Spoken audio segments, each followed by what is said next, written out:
Bueno, permitidme una breve presentación de ADA. Nosotros, oye, nos complace, como te decía Alfonso, es un placer enorme que estéis aquí y ser vuestro partner académico nos enorgullece tremendamente.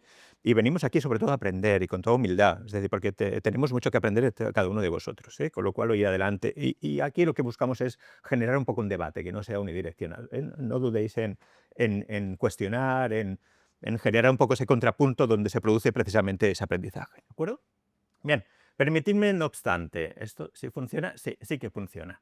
IADA es una institución que se fundó hace, bueno, vamos a celebrar 70 años, el año que viene, 70 aniversario. Es la escuela con más solera de Barcelona. Ya sabéis que en Europa hay ciudades donde congregan diferentes actores y entre lo que es Business Schools, bueno, pues aquí hay 3 grandes y hay una en Madrid y somos las 4 escuelas que estamos en la locomotora de las Business Schools. ¿Cuántas escuelas de negocio hay en el mundo? No sé, que decir una cifra. 2000, bien. Un poco más, Alberto. 5000, un poco más. 10, nos vamos acercando. Más de 13.000 escuelas de negocio en el mundo. Más de 13.000 escuelas de negocio en el mundo. Estamos en el top 4 a nivel estatal y ahora os hablo de los rankings a nivel internacional, que también es una de las cosas que nos ilusiona mucho compartir. Esta institución fue fundada por doña Irene Vázquez. Imaginaros en el año 57, en una etapa de Barcelona muy oscura, que fuera una mujer la impulsora de esta institución. Fundación sin ánimo de lucro, que al cabo de unos años se constituye una fundación universitaria, ¿verdad? Y hoy pues, somos una escuela pues, que el 74% del negocio, hablábamos con Javier, el 74% del negocio es internacional. Son alumnos, talento foráneo, 74%. Somos ya 180 personas de estructura, pero con centenares y centenares de profesores también que conforman nuestro claustro docente. Y 4 campus, 4 campus. Estáis en el primero, que es... Ay, perdonad que esto veo que hay un pequeño delay y yo voy más rápido de lo que va. Tenemos 4 campus, ahora los veremos. Y en el centro de la ciudad hay 2 campus urbanos, más nuestro centro residencial en Coibato, donde desarrollamos habilidades. Y estos son nuestros ejes de actuación. Es decir, uno de ellos, evidentemente, como no puede ser, liderazgo. Se nos reconoce como una de las empresas o escuelas que pone más mimo en el desarrollo de liderazgo, soft skills, pero también lo es la sostenibilidad, una de las escuelas donde puso también la semilla de la sostenibilidad, sus programas formativos en una etapa muy incipiente, y la innovación, como no puede ser de otra manera. ¿Vale? Y es una de las escuelas, precisamente, de las 4 escuelas a nivel estatal, donde están acreditadas por las instituciones más exigentes y donde avala la calidad de nuestros programas formativos. Algunos de carácter europeo, más local, para programas MBAs, pero estamos precisamente ahí en esa situación. Y un poco lo que os decía, hombre, estar en el 22 de 13.000 escuelas en el mundo en formación ejecutiva, pues es algo que realmente nos enorgullece. Y ojo, nuestra reputación también es la vuestra, en los que habéis pasado por aquí. ¿De acuerdo? ¿Qué más os puedo contar de ADA para acabar? Evidentemente, después de los rankings siempre se hacen RSO, ECO, los principales medios de carácter generalista o de ámbito económico, financiero, y donde ponen en valor precisamente bueno, pues, el hecho de que Barcelona sea uno de los hubs de las ciudades donde alberga precisamente estas 3 business schools más relevantes. El Campus Provenza es posible que no lo conozcáis. Abrimos hace 4 años y alberga nuestros grados universitarios. Hoy ADA es una escuela full service que va desde grados universitarios hasta estudios de doctorado. Todo lo que es el ciclo.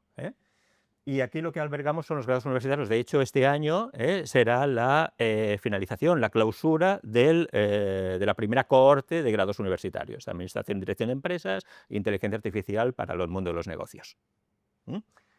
Y donde estamos precisamente tiene que ver con formación ejecutiva y con actividades como la que llevamos a cabo aquí. Bien, vamos a empezar.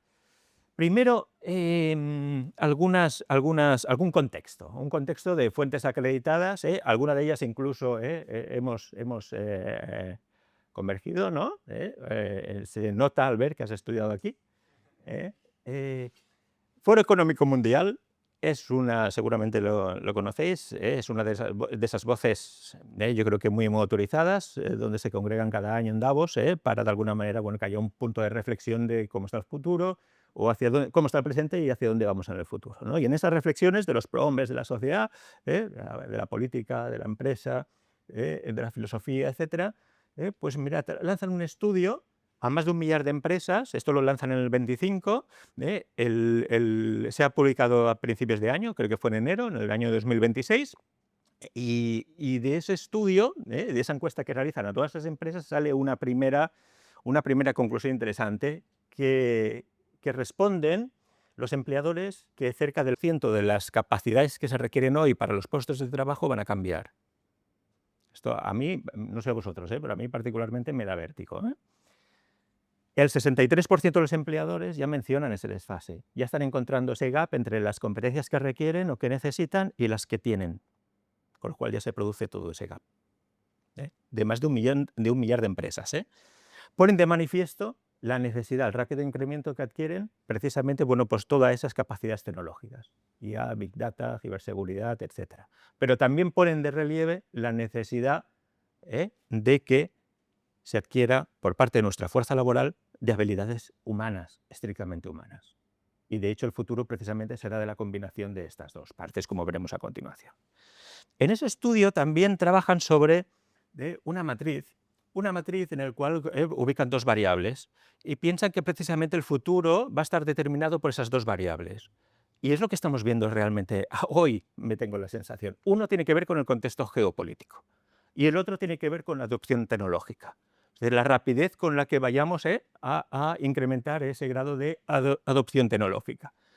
Y a partir de ahí se generan 4 posibles escenarios, que va desde el más favorable, un orden digitalizado, hasta quizá el más fragmentado y volátil. De lo que se trata no es de predecir qué es lo que va a ocurrir, cuál va a ser el escenario que va a ocurrir en los próximos años, sino de lo que va es de cómo seamos las empresas capaces de prepararnos para cualquiera de ellos. Y esta es lo primero que nos dicen. Esto en cuanto a contexto. Y en el segundo en la segunda matriz que veis ahí, habla de cómo esos posibles contextos que se van a producir, cuál será su afectación al mercado de trabajo.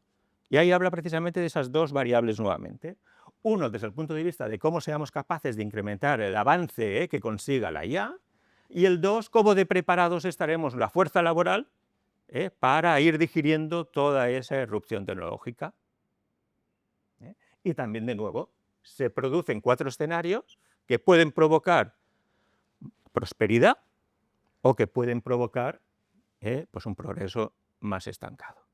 Con lo cual, la ventaja competitiva de las empresas va a depender probablemente de eso, de cómo seamos capaces de ir adaptando toda esa tecnología, pero al mismo tiempo de cómo vayamos preparando precisamente a nuestra fuerza laboral, ¿no?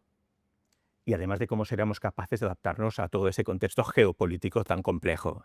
Y yo creo que las semanas que estamos viviendo, yo creo que son un reflejo de ello, ¿no? Bien, el mismo, bueno, aquí sí que es verdad que es una presentación con animaciones y está fija, pero os lo explico. El Foro Económico Mundial revela cuáles son las 10 competencias o las 10 capacidades que todos nuestros colaboradores van a tener que aprender de aquí al 2030. Y de las 10, las 3 primeras hablan desde una perspectiva más tecnológica o técnica, pero las 6 siguientes hablan precisamente de habilidades, como os decía, estrictamente humanas.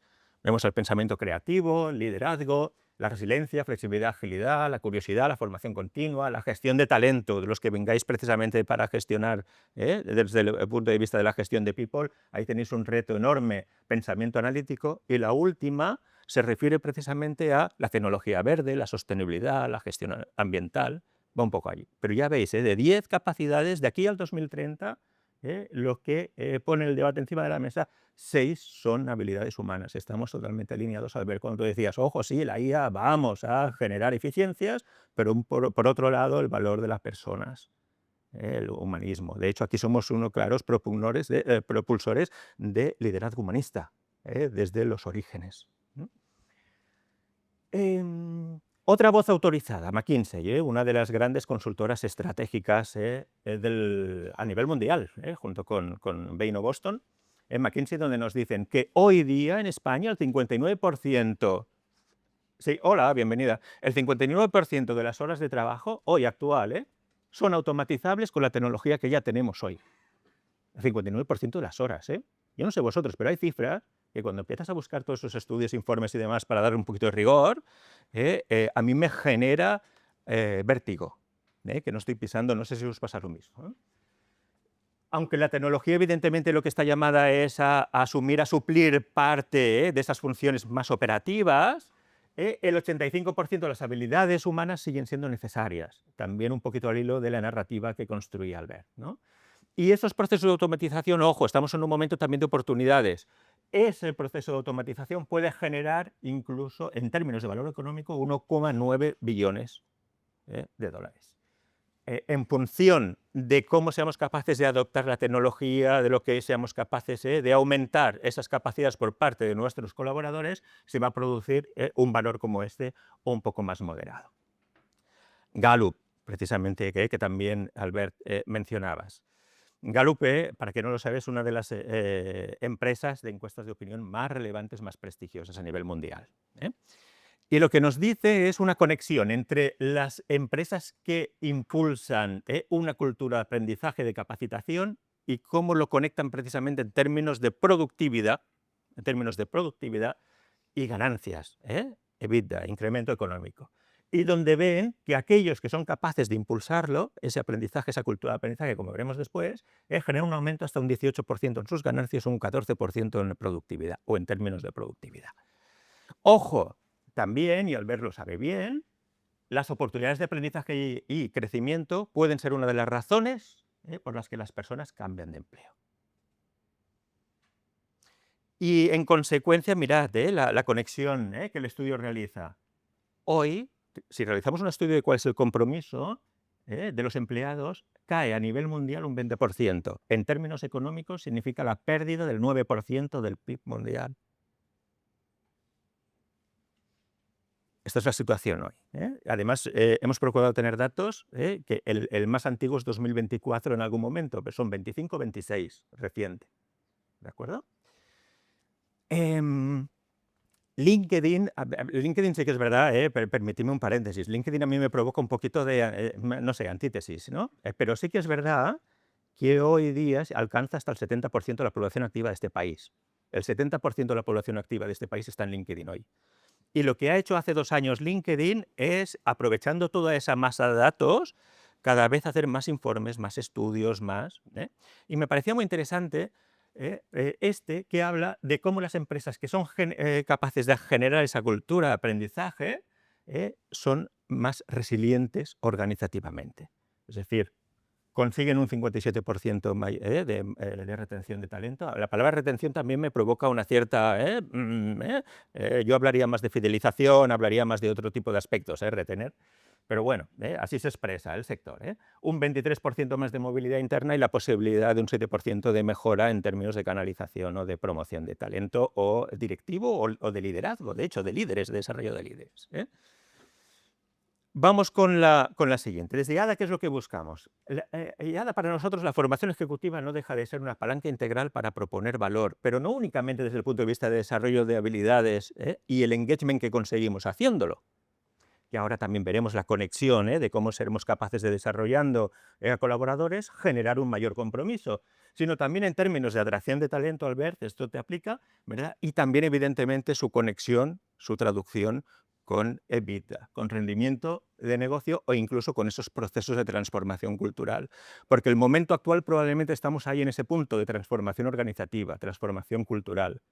El movernos, porque no pisamos firme. No sé si os sentís identificados, pero yo creo que cada vez que hablamos con compañías y demás, estamos todos cambiando, estamos moviéndonos para intentar pues armarnos, ¿no?, ante un entorno donde la incerteza se ha convertido en una constante. No hay más.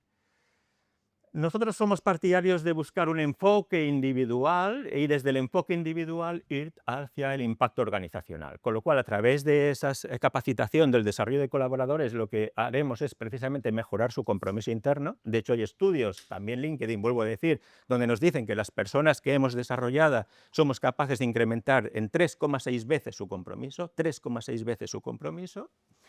Seremos capaces, evidentemente, de conseguir resultados externos a través de ese crecimiento estratégico, que se relaciona también con esa retención, fidelización a través de la ejecución de proyectos y finalmente ese 18% de ganancias que decíamos en estudios anteriores. Con lo cual hay una conexión muy evidente a la hora de formar y de desarrollar a colaboradores y a líderes que sean capaces de protagonizar nuestra cultura y los valores que comentaba Albert, ¿no? Este es el punto de partida para nosotros en formación ejecutiva, como a través de 6 dimensiones somos capaces de generar programas que lo que busquen es convertir el potencial de nuestra fuerza laboral en resultados en impacto a negocio. Y lo hacemos bajo todo ese tipo de dimensiones, teniendo en cuenta bueno, pues el ciclo de vida del colaborador, el nivel de responsabilidad en el que se encuentra, el impacto en negocio esperado, el conocimiento con el que partimos, con una aproximación integral holística. Y finalmente buscando que haya un impacto no únicamente desde el punto de vista del puesto de trabajo de la organización, sino muchas veces incluso trasciende y va no solo a la compañía, sino a nivel social. Buscábamos precisamente, esta es yo creo que se ve mejor con la animación, ahora parece como muy desordenado, pero yo os la explico. Lo que os quería compartir es el tipo de demandas que normalmente nos hacen nuestros clientes en términos de formación corporativa. Es decir, lo que buscamos es alineación a la cultura organizativa y mejora continua, y cada vez proliferan proyectos en este sentido, un conocimiento del negocio, a veces hay lo que son programas de gestión empresarial y donde contienen no solo conocimiento de índole hard skills, finanzas que mencionábamos antes, como marketing, como operaciones, eficiencias organizativas y demás, como también soft skills, liderazgo y habilidades. En otras ocasiones lo que hacemos son programas también como muy a medida desde el punto de vista de liderazgo, competencias, desarrollo de competencias, impulsar estos procesos de cambio y transformación y la conversión del sector. Y te das cuenta de que al final lo que nos solicitan nuestros clientes y el momento en el que perciben que están las compañías y las necesidades de desarrollo de talento que tienen, correlacionan de una manera muy clara precisamente con aquellas 6 competencias que Foro Económico Mundial decía que tenemos que empujar. Y por eso hacía esas conexiones precisamente de cada una de esas 6 conexiones. Para ir acabando, la gestión de talento. No sé si hay personas que están dentro de lo que es el ámbito del people. ¿No? ¿Levantad la mano? ¿No? ¿Sí? ¿Alguna persona por allá? Pues allí yo creo que el momento actual pasa por vosotros en gran parte, cómo seamos capaces de articular políticas que nos permitan la fidelización, pero a través de desarrollo de colaboradores y la generación de nuevos líderes de las organizaciones, ¿no? Y ahí lanzo algunas ideas que cada una es provocadora, quizás sí, sobre todo oye, nos hemos planteado incentivar a los colaboradores no únicamente por un rendimiento, sino por las habilidades nuevas que sean capaces de aprender o aplicar, políticas activas de upskilling, ¿no? En un momento donde nos dicen precisamente los estudios anteriores que el 40% de las capacidades que hoy requerimos para los puestos de trabajo van a cambiar. Pero somos capaces de estimularlo, incluso de incentivarlo, y por qué no, incluso incentivarlo a nivel económico, porque no valoramos talento, no únicamente desde el punto de vista del rendimiento del colaborador, sino por su capacidad de reinvención. O no nos vamos a ver inmersos en políticas que vamos a desplazar lateralmente a algunos de los colaboradores. Teniendo en cuenta que retener hoy puede suponer no únicamente afiliarlo a un puesto de trabajo, sino que quizá lo que tenemos es que mover talento. Estamos en este escenario. Tres certezas que busca probablemente el colaborador que tenemos en nuestras compañías hoy. Una primera certeza que tiene que ver con impacto. O sea, cómo aquello que hago tiene, de alguna manera, reconozca mi contribución humana y que sea difícilmente automatizable. La segunda certeza que busca probablemente nuestro colaborador es del entorno, es decir, que yo vea a mi alrededor que los demás traccionan de la misma manera que yo, estén absolutamente comprometidos con el proyecto. Me encanta cuando Albert, por ejemplo, habla también de propósito o de cómo de alguna manera las expectativas de los directivos se afilian más no únicamente a una compensación económica, como también a la búsqueda de un propósito empresarial o a sumar a esa. Y también desde el punto de vista de futuro. Es decir, yo lo que espero de una compañía es que me forme, pero que me forme para no quedarme obsoleto, para no quedarme desplazado. Bien, acabo con una frase que a mí me encanta, que los analfabetos del siglo XXI, que nos dice además Alvin Toffler, sociólogo, escritor, futurista, no sé si lo conocéis, pero a mí me encanta la frase, ¿no? Yo creo que toda una ponencia, si no acaba con una frase, es como no, ¿eh? Entonces he querido sumar, ¿eh? Y he visto algunas de ellas, ¿eh? Muchas diría, ¿eh? Pero esta me llamó mucho la atención porque es muy actual. Que es que los analfabetos del siglo XXI no serán los que no saben leer y escribir, sino los que no serán capaces de aprender, de desaprender y de volver a aprender, o de volver a reaprender, como dice el autor, ¿no? Pensé que este autor murió en el 2016, hace 10 años. ¿Nos parece que es una frase llena de visión? ¿Eh? Pues con esto quería acabar hoy, además de aprender. Bien, gracias. Damos